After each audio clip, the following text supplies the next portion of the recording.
Welcome, everyone. I am absolutely thrilled you're here for today's explainer. We're going to be taking some pretty complex, cutting edge concepts and breaking them down into clear visual insights.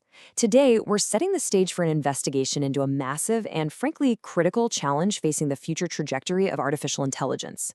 If you care at all about where AI is heading, how it learns, or what its actual limits are, you definitely need to pay attention to this. Okay, let's dive right in. So, what actually happens when AI trains on the output of, well, AI? It sounds like a philosophical riddle, right? But I promise you, this is not just some theoretical exercise. It's a very real, very pressing mechanical issue happening right now in the tech landscape. If an AI model learns by consuming data, what on earth happens when the vast majority of the data available for it to consume was actually generated by another AI? Keep this question at the absolute forefront of your mind as we go, because the answer literally determines whether AI continues to evolve or if it just hits a definitive brick wall. And that brings us right to the core of the problem. Section 1, the AI recirculation loop. Here's a stark, undeniable reality we've got to face. There is a point where recycled information just stops being useful. Now, in our daily physical lives, we know recycling is great, but in the realm of machine learning and large language models, recycling has a hard limit. You simply cannot continuously reprocess the exact same information over and over and expect a system to magically become smarter or gain some deeper understanding of the world. It just doesn't work like that. Welcome to the echo chamber. Inside this loop, we see the exact same analysis being restated, the exact same frameworks reapplied. It's just the same data processed through one more model. And the absolutely crucial takeaway here, no new signal is added, zero. Think of it kind of like taking a photocopy of a photocopy of a photocopy. Every single time you run that paper through the machine, you aren't adding anything new to the image, right? Instead, you're just trapping yourself in this loop where the original picture gets blurrier and harder to see. So, what's the actual cost of living inside that echo chamber? Let's get into section 2, when specificity fades. Watch how this degradation happens, because the pacing here is key. Meaning thins, specificity fades. The intelligence essentially narrows toward what it already knows. In data science, they often call this model collapse.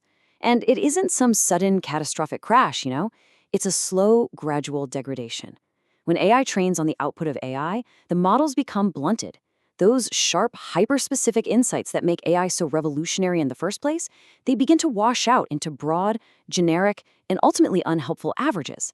The system effectively puts blinders on, completely unable to see anything outside of its own previous outputs. Obviously, we can't stay in that loop if we want this technology to advance. We need a way out. Section 3, breaking the loop.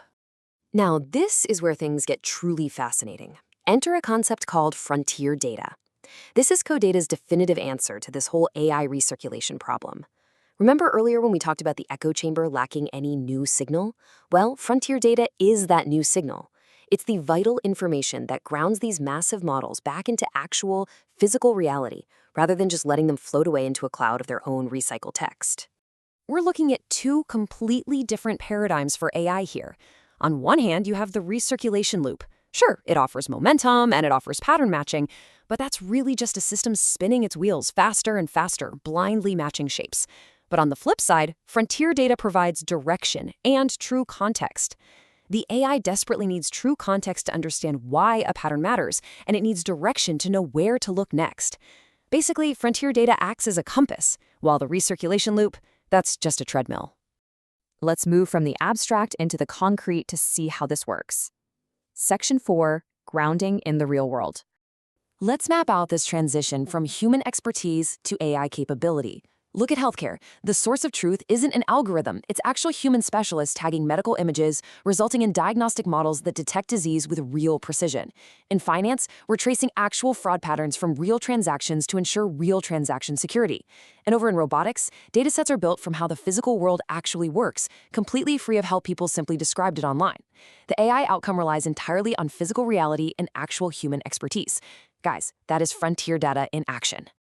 But here is the million-dollar question. How do we actually source this frontier data at scale? Let's look under the hood in our final section. Section 5, rewarding human expertise. Let's walk through how this exact workflow operates chronologically. Step 1, A contributor provides genuine expertise, like the medical specialist or the fraud analyst we just talked about. Step 2. Every single one of those contributions is recorded on-chain, making it totally immutable and tracked. Step 3. Because it is tracked, the value of the work flows directly back to the person who actually produced it. And finally, step 4, the model inherits that grounding. By setting up a system where value is fairly distributed to humans, we create a permanent, sustainable link between human effort and continuous AI improvement. And just like that, the loop is broken. I want to leave you with this final, incredibly powerful quote directly from the source material. The data reflects genuine expertise, and the model trained on it inherits that grounding. If AI is going to reach its full potential, it simply cannot do it alone in the dark. It needs the light of human experience. So as we wrap up today's explainer, I want to leave you with a question to ponder. What unique, genuine expertise do you possess? And how could your interaction with the physical world be the exact frontier data needed to ground the future of AI? Thank you so much for focusing in and learning with me today.